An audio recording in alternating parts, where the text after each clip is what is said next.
He protected them. He kept them humble. He kept them 100 and kept away from around some suckers and pluckers. I pray for them. My whole family here. Do you know how good I feel? It's hard to get people together and be quiet. At 6 a.m. on April 1st, 2026, the federal government arrived at a house in Cordova, Tennessee, and turned one family's worst fear into a single morning. The agents were not there for a random search. They were there with a warrant. Inside that home was Gladys Baines, and in a matter of minutes, she watched the father of her son get taken away in handcuffs.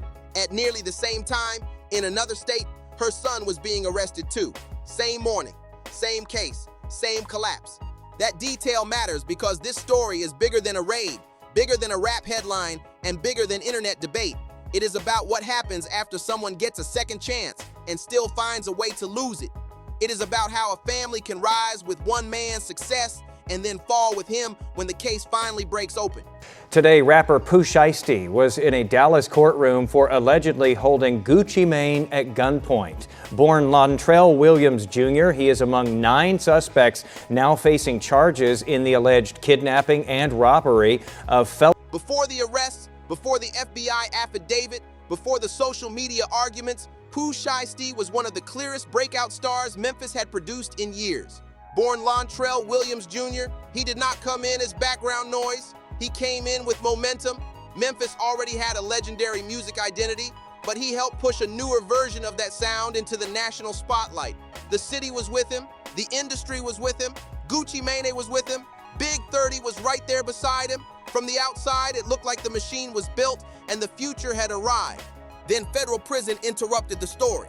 By 2022, he was serving time on a federal gun conspiracy case out of Miami. That should have been the warning shot, not because people cannot come back from prison, but because prison was supposed to be the point where the lesson becomes real. When he came home in October 2025, it looked like the comeback chapter had already started writing itself. The clips went viral. Fans celebrated. His return felt like a reset, but it was never a clean reset.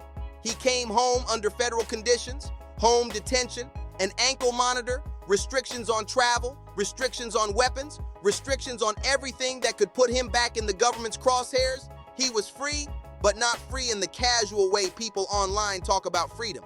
He was being watched, tracked, and measured in real time. According to prosecutors, that was the environment he was living in when frustration over his record deal started building. He was still tied to Gucci Mane's 1017 label, and the complaint paints that conflict as the spark behind what came next. That is what makes the allegations so hard to process. This was not prosecutors describing a random street dispute. They were describing an alleged response to a contract problem and saying that response was not legal pressure, not management, not a lawyer, not a negotiation. It was force.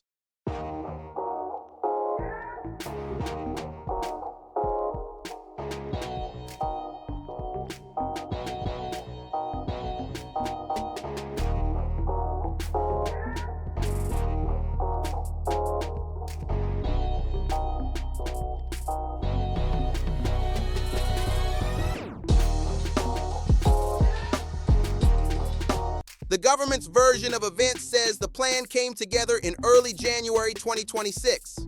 On January 10th, Pooh Shiesty allegedly arranged a meeting with Gucci Mane at a recording studio on Dallas Parkway. On paper, it was supposed to be business, a conversation, a session, a face-to-face moment to deal with the contract issue. Gucci flew in from Atlanta with 2 other industry figures, including his head of security, believing he was walking into a professional setting.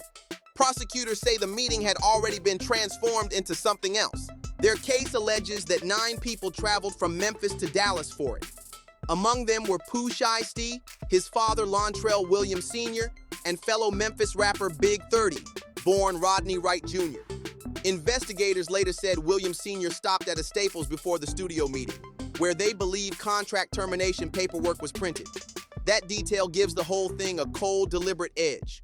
The complaint does not describe chaos that spiraled unexpectedly. It describes preparation. Then came the studio. According to the affidavit, Pooh Shiesty pulled Gucci Mane into a recording room to speak privately.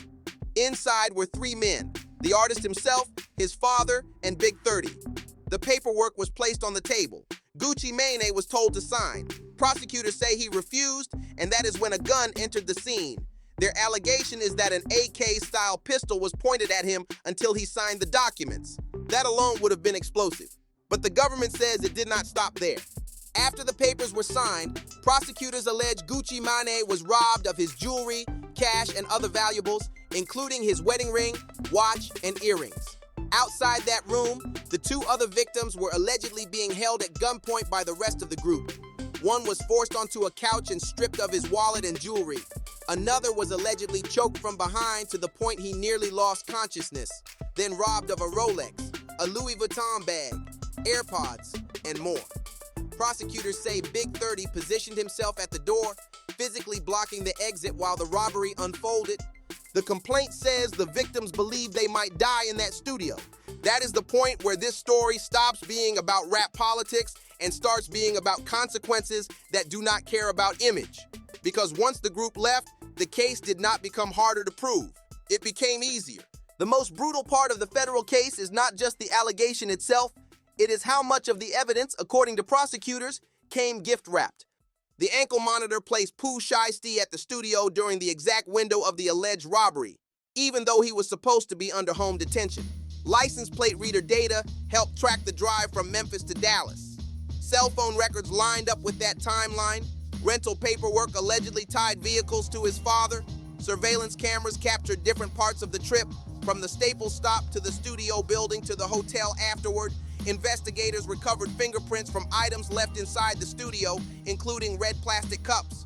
One stolen wallet reportedly contained an Apple AirTag, and the last recorded location of that tracker led investigators to a parking lot next to the apartment building where Williams Sr. had a lease, the same place Pooh Shiesty had been staying. This is what makes the whole thing feel less like a mystery and more like a wreck you can see coming from a mile away. The government did not need a complicated theory. It just had to follow the trail. By April 1st, the arrest came down in a coordinated sweep across Dallas, Memphis, and Nashville. 8 of the 9 defendants were taken into custody. The 9th, according to the Justice Department announcement in the source material, was still being sought at that time. And then the complaint became public. That is when the private damage turned into public spectacle. The internet latched onto one part immediately: Gucci Mane's cooperation. Federal documents, as described in the source, say one of the victims, identified as Roderick Davis, Gucci Mane's legal name, cooperated with investigators and helped identify who was involved. That triggered a familiar argument online. Some people looked at an alleged armed robbery and kidnapping and saw an obvious victim. Others looked at Gucci's long street image and decided the old rules still applied. 50 Cent added fuel with a post that was later deleted, but not before screenshots spread everywhere. That debate got attention because internet debates always do, but it also distracted from what is actually most revealing here. The real center of this story is not the comment section. It is the family left standing in the middle of the fallout. Gladys Baines had already lived through the rise, the prison sentence, and the release. She had already watched her son become a star, then become an inmate, then become a free man again. She had reason to believe the hardest chapter was over. Instead, less than half a year after his release, she was back in the same storm. Only this time, it was even more devastating because it was not just her son, it was his father too. And when the case exploded publicly, she did not go on camera. She did not hold a press conference. She did not try to outtalk the story. She posted on Facebook. First, it's power in the name Jesus. Then, after the complaint was unsealed and the internet turned the case into a spectacle, my ears ring, followed by keep talking and blessings on blessings. Then another post suggesting she had been blocked by people she felt were hating, ending with amen. That is all she gave the public, and honestly, that says more than a polished statement ever could, because those posts read like what they are: a mother trying to hold herself together while the world turns her family into contempt. There is another layer here too. This case is not just about one alleged decision in one Dallas studio. It is also about loyalty and how destructive loyalty can become when nobody in the room is willing to stop the train. Big 30's lawyer emphasized that his client had no prior criminal history and argued people should not rush to judgment. That will be fought out in court. But in the story as laid out by prosecutors, friendship and proximity became risk multipliers. A bond built in music allegedly turned into shared exposure in a federal kidnapping case. And then there is the father. That might be the hardest part to sit with. The source material describes Williams Sr. not as a distant figure, but as someone close to his son's world, present, involved. According to prosecutors, deeply involved in what happened in Dallas. If that allegation holds, then this was not just a young star spiraling, it was a family structure collapsing inward. That is why the story feels so heavy.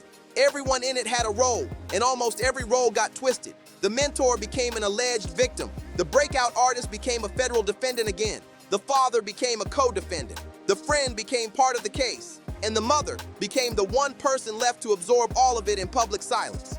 There is also a hard lesson underneath all of this, and it has nothing to do with rap mythology. By 2026, none of the surveillance described in this case was surprising. Ankle monitors track movement. License plate readers log travel. Phones place people near events. Hotel footage exists. Air tags talk. Social media does not stay private. The complaint, as described in the source, reads almost like a manual for how not to commit a crime while under federal supervision. That is part of why the case lands as tragedy more than shock. The risk was obvious. The scrutiny was obvious. The second chance was obvious too. And now that second chance may be gone. According to the source material, all 9 defendants face the possibility of life in federal prison if convicted. Pooh Shiesty is back in custody. His father is in custody. Big 30 is in custody while fighting for bond. The case is only beginning, but the damage is already here. That is the angle people will probably remember least, even though it is the most human one. Not the jewelry, not the deleted post, not the studio paperwork, not the flexing online afterward. The image that stays with you is simpler than that. A mother in Memphis, a door at 6 in the morning, one man taken from the house, another taken in another state, and the realization that the comeback everyone thought they were watching was actually the setup for a much darker ending. That is what this story is really about. Not just the alleged robbery of Gucci Mane, but the collapse of a family that had already been handed one rare opportunity to start over and, according to prosecutors, threw it away almost immediately. What makes this saga stick is not just the allegation, not just the federal case, and not just the names attached to it. It is the waste of it all. A career with real momentum. A second chance most people never get. A family that had already been through the worst once and still ended up right back at the same door, with the same government, at the same kind of breaking point. That is why this story hits deeper than rap gossip. It is not really about jewelry, paperwork, or even the studio itself. It is about what happens when pride outruns judgment, when loyalty turns reckless, and when one bad decision does not just ruin one life, but drags a whole circle down with it. A father facing the case with his son, a mother left to carry the silence, and a future that at one point looked untouchable, now sitting in the hands of a federal courtroom. That is the part people will remember when the headlines cool off. Not the flexing, not the posts, not the internet taking sides. They will remember how fast a comeback turned into a collapse. And if you rock with breakdowns that go past the surface and actually get into the weight of the story, keep it locked to BarzBuzz. Because around here, we do not just cover what happened. We talk about why it mattered. If this saga had you shook, wait till you see what's next. You already know what it is. BarzBuzz got the real, raw, and unfiltered breakdowns. So don't forget to like, subscribe, drop a comment, and share this with someone who needs to catch up.